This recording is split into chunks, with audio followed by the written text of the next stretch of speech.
అయోధ్యలో ప్రధాని మోదీ పర్యటనకు భారీ ఏర్పాట్లు జరుగుతున్నాయి. మరి కాసేపట్లోనే అయోధ్య నేలపై అడుగు పెట్టబోతున్నారు మోదీ. ఎయిర్పోర్ట్ నుంచి 16 కిలోమీటర్ల మేర భారీ రోడ్ షో ఏర్పాటు చేశారు. ఉదయం 11:15 అయోధ్య ధామ్ రైల్వే స్టేషన్ ని ప్రారంభిస్తారు. మధ్యాహ్నం 12:15 ఎయిర్పోర్ట్ ని ప్రారంభించబోతున్నారు పీఎం. 1400 మంది కళాకారులతో ఘన స్వాగతానికి ఏర్పాట్లు జరుగుతున్నాయి. 2 అమృత్ భారత్ 6 వందే భారత్ రైళ్లకు ఇవాళే పచ్చ జెండా ఊపబోతున్నారు. మొత్తం 15,700 కోట్ల రూపాయల విలువైన పనులకు ఇవాళ ప్రారంభోత్సవం చేస్తారు మోదీ.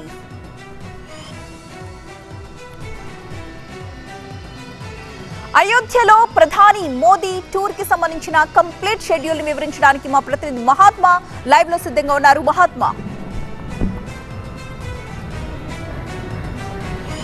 మరి కాసేపట్లో ప్రధాని నరేంద్ర మోదీ అయోధ్య నగరంలో అడుగు పెట్టనున్నారు.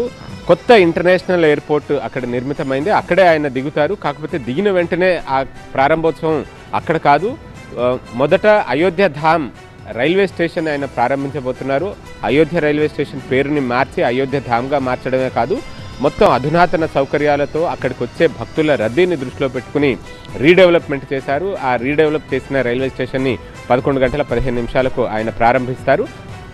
మళ్ళీ అక్కడి నుంచి వెనక్కి ఎయిర్పోర్ట్కి వచ్చి అక్కడ నిర్మించిన కొత్త టెర్మినల్ బిల్డింగ్, అదంతా కూడా ఒక చారిత్రక వైభవం కనబడేలాగా మంచి ఆర్కిటెక్చర్తో తీర్చిదిద్దడమే కాకుండా అధునాతన సదుపాయాలు కూడా ఉండేలాగా అది ఇంటర్నేషనల్ ఎయిర్పోర్ట్గా దాన్ని తీర్చిదిద్దారు. మహర్షి వాల్మీకి ఇంటర్నేషనల్ ఎయిర్పోర్ట్ అంటూ దానికి పేరును కూడా ఖరారు చేశారు. సో ఆ ఎయిర్పోర్ట్ని ప్రధాని నరేంద్ర మోదీ 12:15 ప్రారంభిస్తారు. ఈ 2 మాత్రమే కాదు, ఇంకా అనేకమైన అభివృద్ధి కార్యక్రమాలు, సుమారు 15,000 కోట్ల విలువ చేసే అభివృద్ధి పనులు ప్రారంభోత్సవాలు ఉన్నాయి. కొన్నిటికి శంకుస్థాపనలు ఉన్నాయి. మొత్తంగా అయోధ్య రామ మందిర నిర్మాణం పూర్తి చేసుకుంటున్న తరుణంలో జనవరి 22న అక్కడ రాముడి విగ్రహ ప్రాణప్రతిష్ఠ కూడా జరపనున్న నేపథ్యంలో అక్కడికి వచ్చే భక్తులను దృష్టిలో పెట్టుకుని అయోధ్య నగరానికి కనెక్టివిటీని కూడా భారీ స్థాయిలో ఏర్పాటు చేశారు. దేశంలోని నలుమూలల నుంచి భక్తులు అక్కడికి రావడానికి వీలుగా ఎయిర్పోర్ట్, కొత్త ఇంటర్నేషనల్ ఎయిర్పోర్ట్ ఈరోజు ప్రారంభమవుతుంది. ఇదే రోజు అనేక సరికొత్త సూపర్ ఫాస్ట్ ట్రైన్స్ని కూడా ప్రారంభించబోతున్నారు. అందులో 6 వందే భారత్ ట్రైన్స్ ఉన్నాయి. అయోధ్య నగరాన్ని దేశంలోని వేరువేరు ప్రాంతాలతో కనెక్ట్ చేసే 6 వందే భారత్ రైళ్లతో పాటుగా అమృత్ భారత్ రైళ్లను కూడా మొదటిసారిగా ఇక్కడి నుంచి ప్రారంభించబోతున్నారు.